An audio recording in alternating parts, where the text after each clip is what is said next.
Hello and welcome back to CEMA's podcast. Y'all ready for this? Where we talk about all things emergency preparedness to make sure that you and your family are ready for any type of natural or man-made disaster right here in Chatham County. This week and this month is Severe Weather Preparedness Month. So we are talking about unexpected or sudden emergencies that you need to be able to respond to in Chatham County. Last time we talked with Ron Morales, morning coordination meteorologist with the National Weather Service, and he provided a lot of awesome context that I feel like we learned a lot. And it's very exciting and awesome to be back again, this time with just Sakile and I. Sakile, thank you so much for joining me yet again today. Of course, it's a Sakile and Chelsea podcast. Very exciting. Yay! I feel like every podcast is a Sakile and Chelsea podcast, and I will cry a lot when you leave me. Don't cry. I'll be there in spirit. In spirit, every time I do a podcast, Sakile is going to just be that ever-present spirit. I'm here for it. For those of you that don't know, Sakile is an AmeriCorps Vista volunteer in service to America. And she is only here for a year. So her term ends in May. And that is why I am going to cry. Yes, it went by quickly. It went by so quickly. I know. Well, I still have some time. It is February. It is the end of February, but it is February. And I'm going to soak up every moment. And everybody that is listening is going to soak up every podcast that you can provide, Sakile. So again, thank you for being here today. I love it. We are talking about severe weather preparedness. So in preparation for this podcast, I did what every good emergency manager does and went to ready.gov and Googled how to prepare for tornadoes, because that is the epitome of emergency management, is taking content and information from one emergency manager, adding your county, adding your spin to it, and then pushing it onward as something of your own. It's literally just the way that emergency management functions. And so one of the things that they recommend on ready.gov are a couple of different tips and tricks and different things for you to be aware of as a resident in the Southeast United States. So let's kind of dig into some of these concepts and context that they were providing. So the first tip that they always say, which makes sense, emergency management or beyond, know your areas of risk for severe weather. In the United States, everybody knows Tornado Alley is in the United States. It's in that Midwest area. You often hear about Oklahoma, and you hear about all the tornadoes that have been devastating. Just a couple of weeks ago, CEMA hosted a disaster recovery planning kickoff meeting, and we brought someone in from Joplin, Missouri. Everybody knows about those large tornadoes that happen in the Midwest, but I'm here to tell you, and even ready.gov has information that says the Southeast is also an extremely high risk area for tornadoes. I feel like people are a little bit more aware of that now. I think Southeast, Louisiana, Mississippi, Alabama, Georgia, Florida, these all play a huge role in understanding that tornadoes can happen here, that severe weather can happen here. In 2018, and I've preached this a couple of times, I feel like Sakile already knows what I'm going to say, and I haven't even told her what I'm going to say. But in 2018, Georgia was #1 for tornadoes in the entire country. That means that we had more tornadoes than Oklahoma, than Mississippi, than Alabama, Missouri, all of the places that you hear about these just massive tornadoes. We had more. In 2021, we had an increase of tornadoes. We were #5. So it is very, very possible for tornadoes to happen here. Now, the types of tornadoes are slightly different. The ones that are out in the Midwest that the movie Twister was written about, those are those really long tornadoes that track for hundreds of miles. Those are less likely here in Chatham County. We're more likely to see the ones that are very quick to form. They're just kind of down and dirty. They come down to the surface and they create a path of destruction, usually a mile or 2 miles max, and then they pop back up into the atmosphere. So #1 tip from ready.gov and now from CEMA is to know your risk. We know the risk of severe weather and tornadoes are possible here in Chatham County. And right now we're #5 in the nation. Wow, we're #5. Yeah, well, the whole state, not just Chatham County, but yes, the whole state, number 5 in the nation right now. I don't know that that's a record Wow. I love, but that's where I we mean, are. yeah, that's not a record I love, but it's not something that I would have thought about because, as many of you all know, I'm from Illinois. So where tornado watches and warnings are very frequent. So I'm just surprised that I have not escaped the tornadoes, even all the way down here. Nope. But now that we're talking about tornadoes, one of the best ways to sort of manage our fear or anxiety about emergencies or disasters is to get prepared. And you can tell when a tornado is approaching by a few things. One of the big and probably most obvious indicators is that rotating funnel-shaped cloud that you've probably seen on the front of DVD covers like Twister, but also approaching cloud of debris. So wind is not really visible to the human eye, but if there's things like dust and debris in the funnel cloud, that will make it more visible. And also just an approaching cloud, almost kind of like if you could imagine a transparent, almost tumbleweed or just floating towards you aggressively. Or, and this is my favorite sign, a loud roar like a freight train. So those are some ways that you can know a tornado is approaching. With that, and that can be a little bit confusing too, because we have a lot of trains in Chatham County. So it could be that it's just a train, but to pay attention, the thing that you need to pay attention to is, sudden changes in weather. If you are outside and all of a sudden everything gets really dark and really gloomy and you start to feel that wind kind of rustling through and you start to hear some really loud sounds, it might be time to find your phone and to really what is happening? Let's be a little bit more weather aware than we were just a couple of minutes ago. Weather can change so drastically here in Chatham County. I have seen that myself multiple times. Like in one day, you have to wear a sweatshirt, you have to wear shorts, you have to have your umbrella, but then you have to take it off because you're sweating everywhere. So yeah, it's be aware of the constant weather changes. And that's kind of what happens with tornadoes is it goes from one extreme weather temperature to another, and it's all of them mixing together. It's going to form some of those tornadoes. But yes, freight trains may or may not be a tornado. It could also just be a train. Is that the moral think of the story? All those things together, plus your knowledge of the current weather, not just be like, oh, I heard a train, and Sakile from CEMA said, if I hear the train sound, that means the tornado is coming. Oh no, that's not exactly what we want to teach. But all of those, like you said, all of those pieces together could certainly mean that a tornado is likely to come. All right. Another thing that you can do to be a little bit more weather aware and prepare yourself for that sudden or unexpected weather is to pay attention to weather reports. Meteorologists, like what we had with Ron last time we were together, they can predict what conditions are right for a tornado. What I was just talking about, understanding that those cold fronts that are coming in or those warm fronts that are coming in, the sudden changes in temperature could make it prime for a tornado in our community. And as I've already mentioned, and as Sakile's mentioned, that happens pretty rapidly and very drastically. And I feel like it happens all the time in Chatham County or in just Georgia in general, which makes sense. That the Southeast, those states that have those sudden weather changes are going to be ones that are more primed for tornadoes and that sudden severe weather. So 2 phrases that I want you guys to be aware of. People still get them a little bit confused. So that's why we wanted to bring them up again today in our conversation. A tornado watch versus a tornado warning. A tornado watch means that the conditions are ripe. You have everything that you need to be able to have a tornado. It just hasn't happened at this point.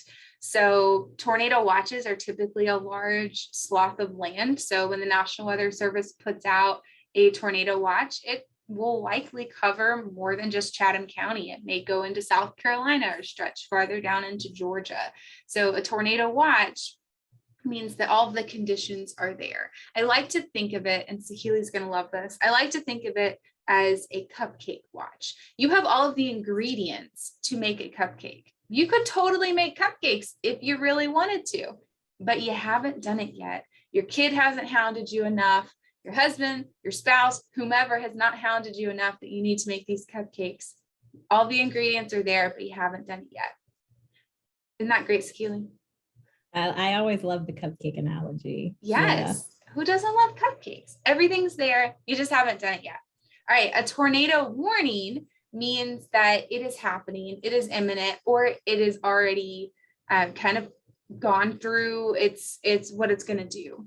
And I say it like that because we have had instances where the tornado has touched down and the tornado warning comes out. These things can be very, very difficult to track. Ron Morales, last time we were together, kind of talked about the science behind what it takes to find a tornado warning on radar and what some of the challenges are with that. But we're all very aware of that can happen here in Chatham County, and it has happened in Chatham County. But a tornado warning means that your cupcake is there, everything was already put together, it's already present, you're already dealing in the midst of it. So a warning means that there's danger and there's immediate action that needs to be taken. So you need to get up, you need to find a safe place in your home, and you need to have a way to kind of shelter yourself from any danger that could be coming from that tornado. So hopefully that kind of makes this make a little bit more sense. Meteorologists are how we're getting those alerts out. CEMA does not just declare that there's a tornado watch or a tornado warning. We're not meteorologists. We are simply pushing out the alerts from those fancy science people, and we are redistributing them so that as many people as possible are aware of what's going on. Yes, we love the fancy science people and all the great information they give us to put into helpful graphics so that everybody knows what's going on. And we talked about this during our last episode. Severe weather can often be unexpected. And when you know that that's the case, especially a place like here, especially during hurricane season, which is coming up, it's important to have ways to get alerted, and reliable ways, and preferably a mix. So I like to talk about the different ways people can receive emergency alerts. First, I'm going to highlight that CEMA does do a siren test the first Wednesday of every month, and remind everyone that sirens can only be heard outdoors. You will not be able to hear them inside. Therefore, people outdoors to be able to hear. So if you can't hear them inside and you're like, oh, I don't hear the siren the first Wednesday of every month, that's why they're not meant to do that. But it is an important tool.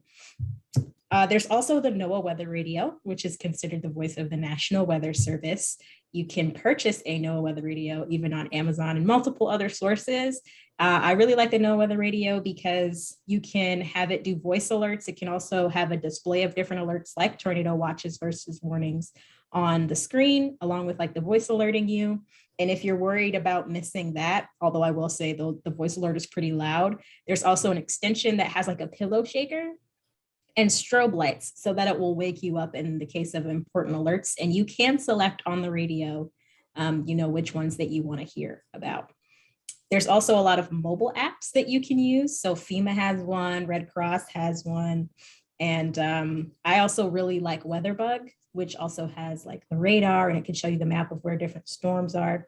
And I would be remiss if I did not highlight, as I always will, highlight CEMA alerts. Sign up for CEMA alerts. They're weather updates and emergency updates that are pertinent to you in Chatham County. You can text CEMA to 77295. You can call us here at the office and we'll help you sign up. And you can also go to our website and sign up for CEMA alerts. And a lot of local weather stations also have apps where you can also set up for certain weather alerts. So remember, and try to employ a mix in case one of them doesn't work. So, if there's a failure in something, maybe you don't have batteries in your NOAA weather radio like I do right now. Maybe you just have it plugged in and the power goes out and you don't hear that alert. Well, that's why I also have alerts set up on my phone. It's also a really good idea to have an out of area contact, which is what I call it. So if the phone lines are down in your area, or maybe everybody's on the phone trying to call people during the case of an emergency, sometimes service is better if you call somebody who's out of that immediate area, and then they can call back in and relay information for you if need be. But again, try to employ a mix in case one fails. And CEMA alert, really cool. I have it on my phone. You can get it on your phone. That's beautiful. Something to also pay attention to, and I didn't really think about it a whole lot until last week when Verizon was down in the state of Georgia for a while. All of CEMA's cell phones for all of our staff members, they're on the Verizon network. I also have a personal phone on the Verizon network. I had to navigate home without using any of my devices, and that was so strange. So I did it. I mean, I made it home, but I love using Waze and I love navigating around traffic. And I was subject to everybody else just being stuck in traffic. So the reason I bring that up is it's important if you have someone that's not on the same network as you, or to have access to perhaps a secondary network, or figuring out what you would do if you needed to get in touch with someone and their cell phone was down. I had a doctor's office that was trying to contact me on my cell phone, and that was clearly not happening. Thankfully, I had an office phone that I could use to connect with them, but my goodness, that was incredibly challenging. And it just gave me a little snippet of what it might be like if we had a disaster or tornado that took out some of our cell phone towers, and how challenging that would be for a lot of people. I know a lot of our millennials, a lot of our younger generations, they don't have house phones anymore. Very few of us are in the office even to have an office phone. So what is your plan? What can be your plan if Verizon were to go down, or AT&T, or T-Mobile, if they're even still around, whoever, if those networks were to go down, how would you be able to communicate with your loved ones? Very fascinating stuff. And it's something that I think I'm going to start incorporating into my own personal preparedness of, what do I do if I have two phones and neither one of them will work? Kind of a fun thing to think about. All right, so the next thing that was on the list for ready.gov was identify and practice going to your safe shelter. Now, they're thinking more Midwest, where basements are 100% a thing. Basements in Savannah. Sakile, do you have a basement in your house? Nope. Most places don't have a basement around here. If you dig too far down, what are you going to hit, Sakile? Just, you go get flooded. You go to have water. You're going to have a lot of water. So basements are certainly a lot more challenging. Some places out in the Midwest too have storm shelters for people to go to, where they also dig into the ground. Less helpful here in Chatham County. So what we recommend is a small interior room that doesn't have any windows. Now, a lot of homes that are being built these days are based on an open floor concept. They don't have hidden rooms or closets that don't have any windows. So you may have to be a little creative. There are some people that even work for the CEMA office that have to use a laundry room. There are people that have to use restrooms or their downstairs bathroom. And there are some that just don't have anything, so they have to use a hallway. If you can go underneath a set of stairs, if you can just find a closed or an interior space that doesn't have any windows, that's really what you want to do. You want to protect heads. So if you have helmets, if you have pillows, if you have things that you can put over top of your children, over top of yourself to make sure that you're safe. If windows were to be broken in, or if something were to come kind of crashing in around you, you just want to be as safe as possible. And one of the things that we always recommend is to practice that. Your kids, your family, they're not going to be overly excited about a tornado warning, everybody getting up in the middle of the night and having to shelter in that one specific area. But if you make it something that you guys do on a fairly consistent basis of, hey, we're going to practice a tornado warning. Let's talk about what it means if there's a tornado warning and where's the safest place that we can go on our house. We start to make it a game. I have a 2-year-old. She has no idea what's happening most of the time, but we're starting to make a game of, all right, this is what we do. We get on our bicycle helmet and we're going to go sit in this really cool room in our house. It's also the room where she keeps all of her shoes, so she could be entertained for hours. But finding things, excited about that room. yeah, the shoe room is the perfect place for my daughter. But finding a place that works for you guys and keeping things in there that would keep your children engaged and your animals engaged is incredibly important. So we keep food, like little snack foods for our dog. and then we keep shoes for our child. And that is how we keep us engaged. So practicing that, making sure that people feel comfortable and having the right materials in there is going to be your tool for success. Yes, I love it. I love how just the shoe room just sort of naturally kind of makes it possible for her to stay entertained.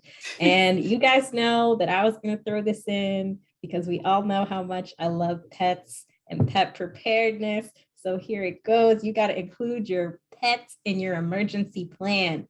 And you got to practice your emergency plan with your pet so that when it happens, it's not chaotic like it was for Sakile during the first time she ever had to experience evacuating a hurricane. I've told this story a couple of times on the podcast where I just have a screaming cat. He doesn't like being in the little carrier. He doesn't like being in the car. And he screams the whole way to wherever we're going. And if we're in traffic or we're on our way out of Chatham County, it's pretty bad. It's pretty terrible. And you would think he would get tired of it, but he doesn't. He can scream the whole way. So prepare with your pets, especially if they're cats, so that they don't do that. And also so that they're less nervous and anxious. Keep things out like carriers and kennels so that they don't only associate them with things that they don't like evacuating, being in the car, or going to the veterinarian. If they're just out and they can hang out and chill in them, that's something that they're used to. When the time comes, you can just stick them in there and be ready to go. You might also want to invest in a pet emergency kit, some good essential items that tend to work and that I've seen in most pet emergency kits are things like saline wash, styptic powder. And when we had Dr. Harper on a while ago, he talked about Feel Away spray, which is so great because you can spray it on things and your cat will like it. I have tried it and my cat does seem to find it agreeable and it makes him less upset when I put him in the carrier. Has it fixed all of my problems? No, but that's a Sakile problem. So those are all of my tips and tricks. They tend to work with a very difficult cat. So I hope they will also be useful for you. So practice and prepare, and your animal, so do what you need to do. Yeah, and also think about putting, especially if you have large dogs or really strange or obnoxious cat that might not be overly comfortable with hanging out with you in a really tight space. You might want to practice with them as well. My dog, every time I start to grab her, she gets really anxious about it. She's like, is it bath time? Where are we going? What is happening? So I've gotten into the habit of picking her up and we just kind of go stand in the closet for a little bit, or we go stand over here. She's so concerned about what I'm going to do when I pick her up. And I'm like, why? What is wrong with you? So starting to prep them and getting them prepared, because they're just like children. They want to understand what's going on and they're having a hard time comprehending why you're doing the weird things that you're doing. Yes, it's for their life safety, but we can make it a little bit less traumatic by preparing them appropriately.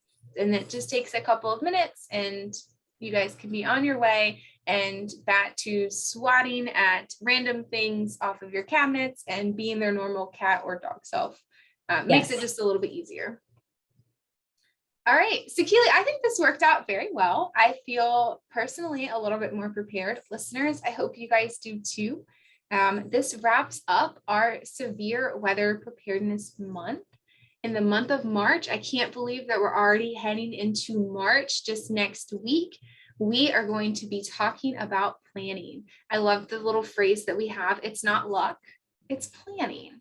So we are so focused on St. Patrick's Day here in Chatham County. We are hopeful for an awesome St. Patrick's Day, COVID not ruining any of the festivities, but we'll talk about how you can be prepared for St. Patrick's Day and how you can be prepared just for the different types of disasters and emergencies we face every day here in Chatham County.